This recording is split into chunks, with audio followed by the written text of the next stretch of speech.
ଏବଂ ଓଡ଼ିଶାରୁ ହିଁ ପୂର୍ବୋଦୟ ହେବ। ଏହି ଆଧାରରେ ଓଡ଼ିଶାରେ ନୂତନ ସରକାର ପ୍ରତିଷ୍ଠା ହେଲା ପରେ ଚାରୋଟି ସେମି କଣ୍ଡକ୍ଟର ପାର୍କ ଓଡ଼ିଶାରେ ପ୍ରତିଷ୍ଠା କରିବା ପାଇଁ ନିଷ୍ପତ୍ତି ନେଇଛନ୍ତି ଏବଂ ସେ ଦିଗରେ ଏ ବଜେଟରେ ମଧ୍ୟ ସେଥିପାଇଁ ବ୍ୟୟବରାଦ କରାଯାଇଛି, ଯେଉଁଥିରେ ଭାରତ ସେମିକଣ୍ଡକ୍ଟର ମିଶନ 2.0 ତାର ଦ୍ୱିତୀୟ ସଂସ୍କରଣ ଅଧୀନରେ ଏ କାର୍ଯ୍ୟକ୍ରମ ସବୁ କରାଯିବ ଏବଂ ଇଲେକ୍ଟ୍ରୋନିକ୍ସ ଉତ୍ପାଦନ ବୃଦ୍ଧି କରିବା ପାଇଁ 40,000 କୋଟି ଟଙ୍କାକୁ ମଧ୍ୟ ବ୍ୟୟବରାଦ ବୃଦ୍ଧି କରାଯାଇଛି।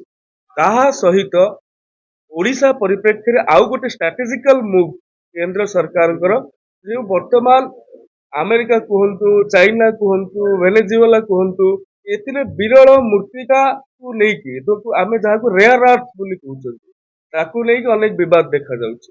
କିନ୍ତୁ ଭାରତବର୍ଷ ସେ କଥାକୁ ହୃଦୟଙ୍ଗମ କରିଛି ଏବଂ ଭାରତର କୋଷ୍ଟାଲରେ, ଭାରତ ଉପକୂଳରେ ଯେଉଁ ରାଜ୍ୟ ଗୁଡିକ ଅଛନ୍ତି ସେମାନଙ୍କ ପାଖରେ ଯେଉଁ ବିରଳ ମୃତ୍ତିକା ଅଛି ବା ରେୟାର ଆର୍ଥ ଅଛି, ତାହାକୁ କେଉଁଭଳି ଭାବରେ ଏକ୍ସଟ୍ରାକ୍ସନ କରିହେବ ଏବଂ ବିଶ୍ୱ ଦରବାରକୁ ନେଇହେବ, ଶକ୍ତି ସଂକଟକୁ ଦୂର କରିହେବ, ଏ ସମ୍ପର୍କରେ ଚିନ୍ତା କରାଯାଇକି ଓଡ଼ିଶା, କେରଳ, ଆନ୍ଧ୍ରପ୍ରଦେଶ ଓ ତାମିଲନାଡୁରେ ଏ ରେୟାର ଆର୍ଥ କରିଡର ପ୍ରତିଷ୍ଠା କରାଯାଇଛି, ଯାହାର ଆରମ୍ଭ ଓଡ଼ିଶାରୁ ହିଁ ହେଉଛି ଏବଂ ସରକାର କ୍ଲଷ୍ଟର ଆଧାରିତ ପ୍ଲଗ ଏଣ୍ଡ ପ୍ଲେ ମଡେଲରେ 3ଟି ସମର୍ପିତ ରାସାୟନିକ ପାର୍କ, କେମିକାଲ ପାର୍କ ଆମେ ପ୍ରତିଷ୍ଠା କରୁଛନ୍ତି, ଯାହାକି ଆମର ଅନେକ କଥାକୁ ଶକ୍ତି ସଂକଟକୁ ପୂରଣ କରିବାରେ ସହାୟକ ହେବ। ଏହା ସହିତ ଯେଉଁଭଳି ଭାବରେ କହୁଥିଲି, ଇଣ୍ଡିଆ ସେମିକଣ୍ଡକ୍ଟର ମିଶନ 2.0 ଲଞ୍ଚରେ 40,000 କୋଟି ଟଙ୍କାର ବ୍ୟୟବରାଦ କରାଯାଇଛି। ବାୟୋଫର୍ମା ଶକ୍ତି ଇନିସିଏଟିଭରେ 10,000 କୋଟି ଟଙ୍କା 5 ବର୍ଷରେ କରାଯାଇଛି ଏବଂ ଏମଏସଏମଇ ସେକ୍ଟରରେ ଆମ ପିଲାମାନଙ୍କର କେଉଁଭଳି ଭାବରେ ଏସଏମଇ ଗ୍ରୋଥ ରହିବ, ସେଥିପାଇଁ ମଧ୍ୟ 10,000 କୋଟି ଟଙ୍କାର ଆଡିସନାଲ ଏଲୋକେସନ କରାଯାଇଛି ଏବଂ ସେଲ୍ଫ ରିଲିଆଣ୍ଟ ଇଣ୍ଡିଆ ଫଣ୍ଡରେ 2,000 କୋଟି ଟଙ୍କାର ଟପ୍ ଅପ୍ ପ୍ରଦାନ କରାଯାଇଛି, ଯାହାକି ଆତ୍ମନିର୍ଭରତା କ୍ଷେତ୍ରରେ ବହୁତ ବଡ଼ ଉପାଦାନ ବୋଲି ମୁଁ ଚିନ୍ତା କରୁଛି ଏବଂ କଣ୍ଟେନର ମ୍ୟାନୁଫ୍ୟାକ୍ଚରିଂ ସ୍କିମରେ 10,000 କୋଟି ଟଙ୍କା କରାଯାଇଛି। ଏ ସବୁ ଗୋଟେ ପୋର୍ଟ ବେସ୍ଡ ଇଣ୍ଡଷ୍ଟ୍ରି, ଗୋଟେ ନଲେଜ ବେସ୍ଡ ଇକୋନୋମିକୁ ଡ୍ରାଇଭ୍ କରିବା ପାଇଁ ବହୁତ ବଡ଼ ସହାୟକ ହେବ ଏବଂ 7ଟି ହାଇସ୍ପିଡ୍ ରେଳ କରିଡର ମଧ୍ୟ ପ୍ରପୋଜ କରାଯାଇଛି। ରେଲୱେ ଆଲୋକେସନ ଏଥର ରେକର୍ଡ ଭାବରେ 2,77,830 କୋଟିରେ ପହଞ୍ଚିଛି।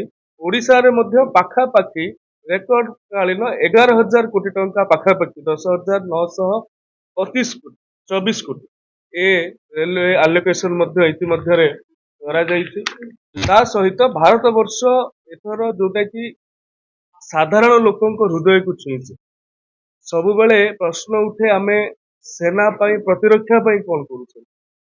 ଏଥର ଟୋଟାଲ ବଜେଟର 15% ଅର୍ଥ ଡିଫେନ୍ସ ଆଲୋକେସନ ପାଇଁ କରାଯାଇଛି। 7,84,000 କୋଟି ଟଙ୍କା କେବଳ ପ୍ରତିରକ୍ଷା କ୍ଷେତ୍ରରେ।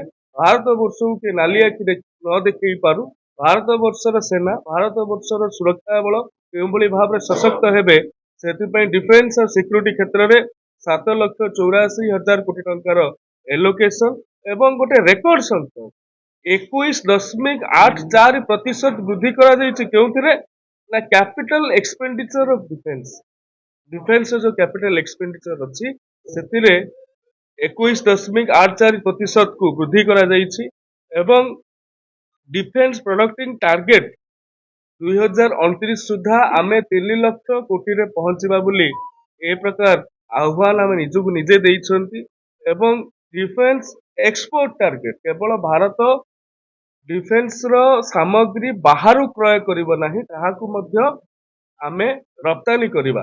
ସେଥିରେ 50,000 କୋଟି ଟଙ୍କା ପର୍ଯ୍ୟନ୍ତ ରପ୍ତାନି କରିବାର ବ୍ୟବସ୍ଥା 2029ରେ ଅଛି। ଆପଣମାନେ ଦେଖିଥିବେ ଅପରେସନ ସିନ୍ଦୁର ସମୟରେ ଯେଉଁଭଳି ଭାବରେ ଭାରତୀୟ ଡ୍ରୋନ, ଯେଉଁଭଳି ଭାବରେ ଭାରତୀୟ ବ୍ରହ୍ମୋସ ପାକିସ୍ତାନକୁ ତା ଭାଷାରେ ଜବାବ ଦେଇଥିଲେ, ଠିକଣା ଜବାବ ଦେଇଥିଲେ। ଆଜି ଅଷ୍ଟ୍ରେଲିଆ ଠାରୁ ଆରମ୍ଭ କରି ମାଡାଗାସ୍କର ପର୍ଯ୍ୟନ୍ତ ସମସ୍ତେ କ୍ରୟ କରିବାକୁ ଚାହୁଁଛନ୍ତି ଭାରତୀୟ ସ୍ୱଦେଶୀ ଟେକ୍ନୋଲୋଜି ନିର୍ମିତ ବ୍ରହ୍ମୋସକୁ ବା ଅନ୍ୟାନ୍ୟ ସାମଗ୍ରୀକୁ। ସେଥିପାଇଁ ଡିଫେନ୍ସ ଏକ୍ସପୋର୍ଟ ଯେତେବେଳେ ଆମେ ଚିନ୍ତା କରୁଛନ୍ତି 50,000 କୋଟି ରେ ପହଞ୍ଚିବା 2029 ସୁଦ୍ଧା ମୁଁ ଭାବୁଛି ତାହା ପୂର୍ବରୁ ମଧ୍ୟ ଇଏ ପୂରଣ ହେଇଯିବ। ମଧ୍ୟବିତ୍ତ ପରିବାର ପାଇଁ ନିକଟ ଅତୀତରେ ଗତ ବର୍ଷ ମଧ୍ୟ ଟ୍ୟାକ୍ସ ସ୍ଲାବରେ ପରିବର୍ତ୍ତନ କରାଯାଇଥିଲା ଏବଂ ଗତ ଦୀପାବଳି ସମୟରେ ମଧ୍ୟ ଯେଉଁଭଳି ଭାବରେ ଜିଏସଟି ସ୍ଲାବ ଗୁଡ଼ିକ ପରିବର୍ତ୍ତନ କରାଯାଇଥିଲା ଏଥିରେ ମଧ୍ୟବିତ୍ତ ପରିବାରର ଲୋକ ସିଧାସଳଖ ଉପଶମ ପାଇଥିଲେ ଏବଂ ଇନକମ୍ ଟ୍ୟାକ୍ସ ଆକ୍ଟ 2025 2025 ଯୋଉ ନୂତନ ଇନକମ୍ ଟ୍ୟାକ୍ସ ଆକ୍ଟ ଆସିଥିଲା ତାହାକୁ 2026 ଏପ୍ରିଲ 1 ରୁ ଏନଫୋର୍ସ କରାଯାଉଛି ଏବଂ ପୁରୁଣା ଯୋଉ 1961 ର ଆକ୍ଟ ଥିଲା ତାହାକୁ ୱିଡ୍ର କରି ଦିଆଯାଉଛି। ତେଣୁ ଇଏ ଗୋଟେ ମଧ୍ୟବିତ୍ତ ପରିବାର ପାଇଁ ନିମ୍ନ ମଧ୍ୟବିତ୍ତ ପରିବାର ପାଇଁ ଉପଶମର କଥା। ମେଡିସିନ ଠାରୁ ଆରମ୍ଭ କରିକି ସୋଭେନ ଗୋଲ୍ଡ ବଣ୍ଡ ପର୍ଯ୍ୟନ୍ତ ଯେଉଁଭଳି ଭାବରେ ସେଥିରେ ସଂସ୍କାର ଅଣାଯାଇଛି ମଧ୍ୟବିତ୍ତ ପରିବାର ଗୁଡ଼ିକୁ ମଧ୍ୟ ତା ତରଫରୁ ସିଧାସଳଖ ଲାଭ ମିଳିବ ଏବଂ ହେଲ୍ଥ କେୟାର ଆଉ ସୋସିଆଲ ସେକ୍ଟରରେ ପାଖାପାଖି 10% ବୃଦ୍ଧି ହେଇଛି ବଜେଟରେ ଏବଂ ପାଖା